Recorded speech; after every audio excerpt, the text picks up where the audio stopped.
So last class we discussed about the introduction to wireless channel modeling and what are the different assumptions that we considered before going for wireless channel modeling. So today we are going to discuss the different types of propagation models. We studied there are two approaches. One is empirical model, that is a theoretical controlled environment, and the other one is propagation model where we consider probability and distributions, and we it's purely derivation based. Okay, so that is called propagation model, taking in account of all the different kinds of parameters that exist in the real time.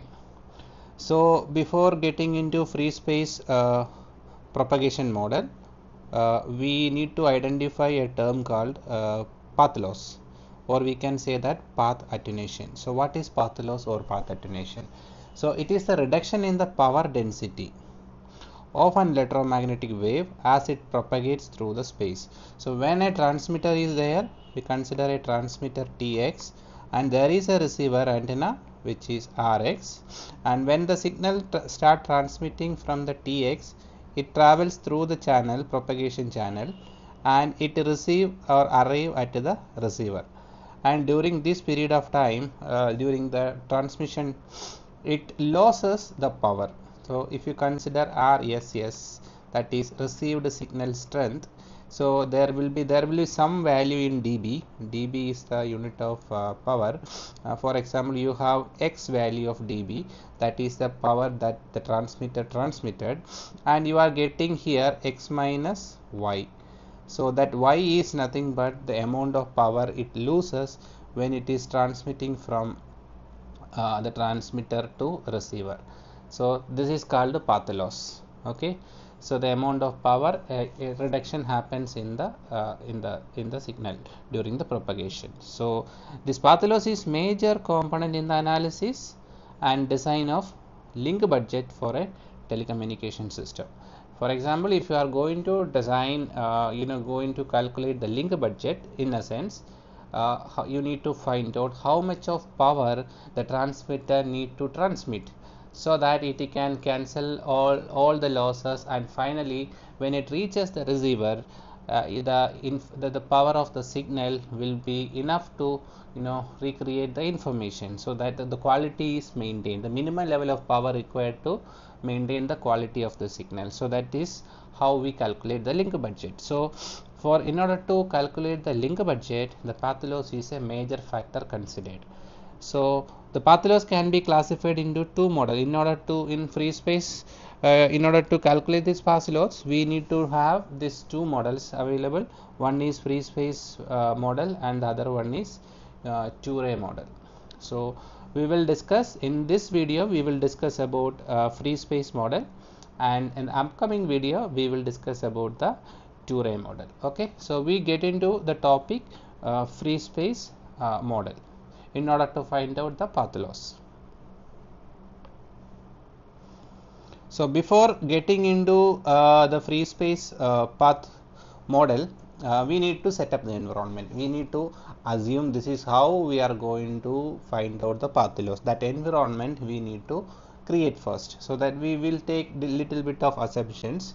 The first assumption, you consider here, you can see a tower over here, and this is the tower, that is transmitter Tx. Consider this is the transmitting antenna Tx, and the other side we have another one antenna, and that is the receiver antenna Rx. Okay, and the distance between the transmitter antenna and the receiver antenna, that is called distance D. Okay, and as you can see, there is a parameter called P of T. This P of T is nothing but that power transmitted by the transmitter and the power of the signal that the transmitter transmitted. And similarly, you can see that there is another one parameter called PR, P of R. So that PR is nothing but the power received by the receiver. Okay, so PT is the transmitted power and PR is the received power. And similarly, we have another one parameter called GT. GT is nothing but the gain of the transmitter antenna, and we have GR.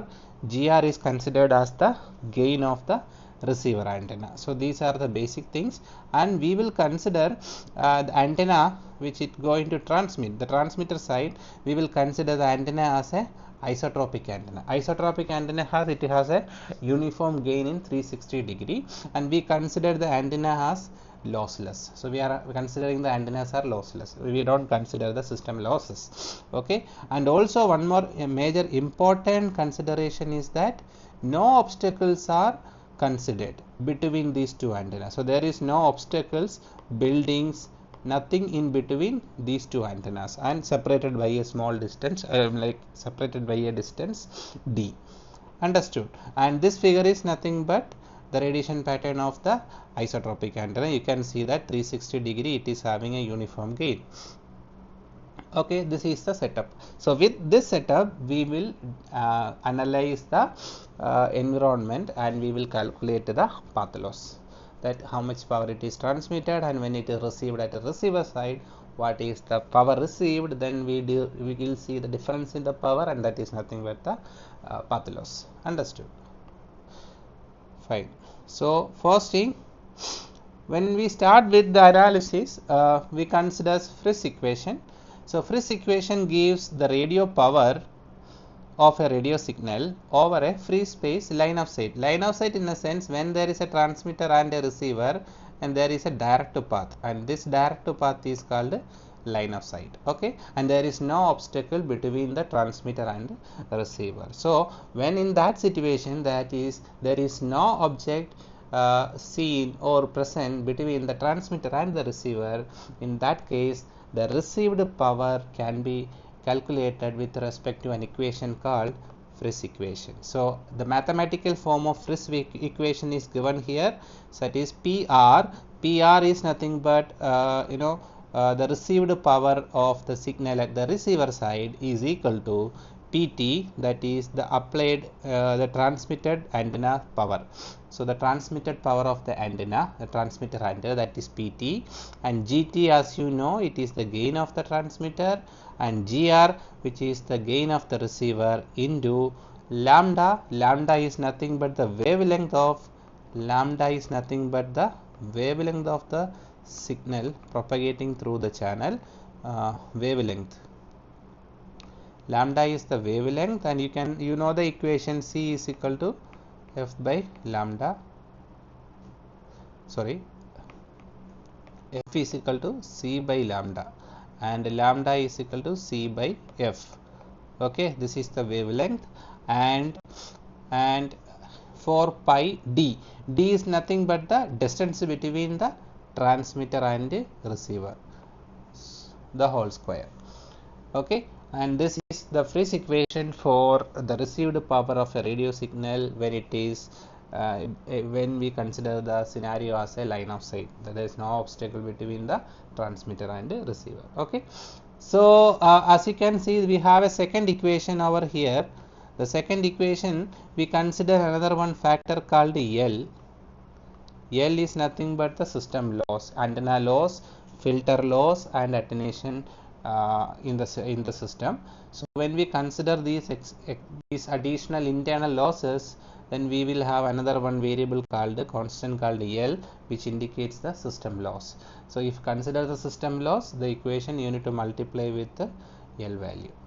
Okay, so that is all, and you may get some problem regarding this.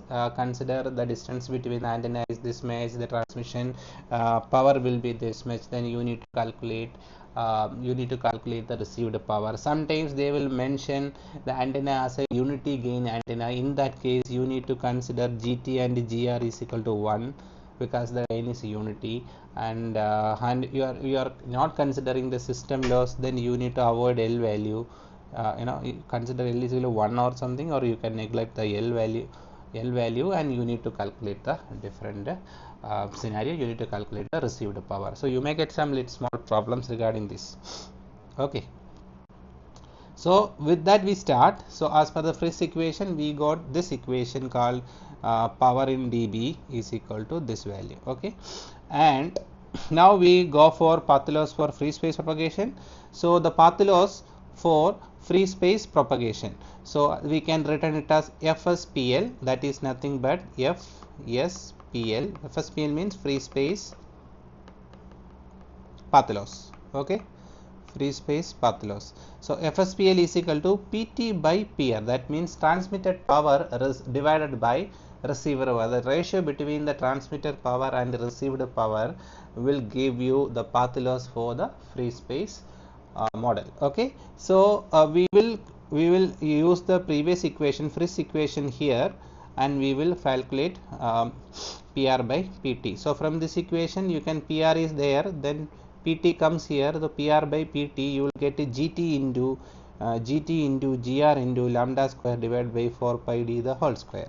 And actually you need a PT by PR, so you will take the reciprocal of this, then it becomes reciprocal of this, it become PT by PR is equal to, this equation become reciprocal, then you will get 4 pi d square divided by GT dot GR into lambda square. Okay, so this is the free space path loss value. And in this equation, if you consider the gain are unity, then you can skip GT and GR, and you are not considering system loss, so L is neglected. Understood. Now we need to convert this path loss into dB. Normally the power will be measured in dB. So in order to convert this value into dB, we can write the equation path loss in dB is equal to PR path.